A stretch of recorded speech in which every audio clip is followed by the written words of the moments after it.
साधक प्रश्न करते हैं कि भजन करने बैठते हैं तो अनेक अनेक प्रकार के विकार मन में उठते हैं। उठने दीजिए, आप उन विकारों को, आप उन विचारों को देखते रहिए।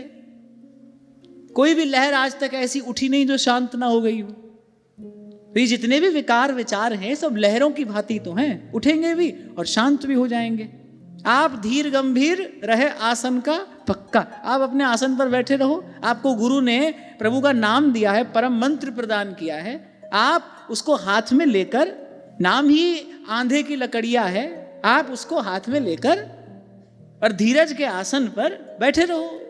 उन विकारों को उठने दो, घबराओ मत, विचलित ना होइए, उठने दीजिए।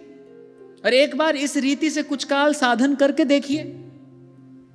पर होता क्या है, व्यक्ति 2 दिन भजन में बैठा, 2 दिन ऐसी अपनी भीतर की स्थिति देखी, भागा आया, नहीं मन नहीं लग रहा है, बड़े बड़े विकार उत्पन्न होते हैं, ऐसा होता है वैसा होता है। अरे भाई होगा, क्यों नहीं होगा?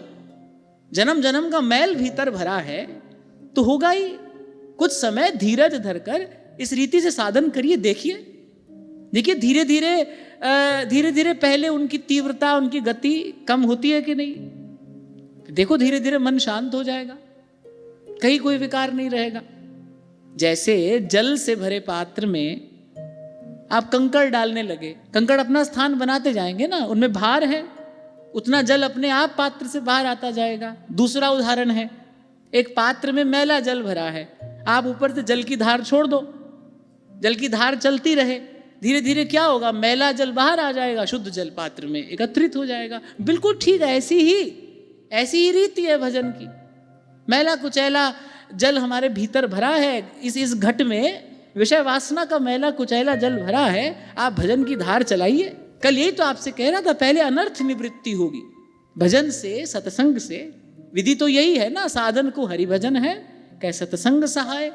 सत्संग से, भजन से पहले अनर्थ की निवृत्ति होगी, फिर धीरे धीरे आप देखेंगे मन शांत हो गया।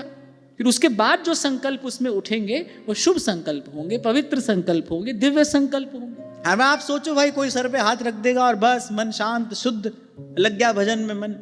ऐसा ना आज तक कभी हुआ है और ना कभी आगे होगा।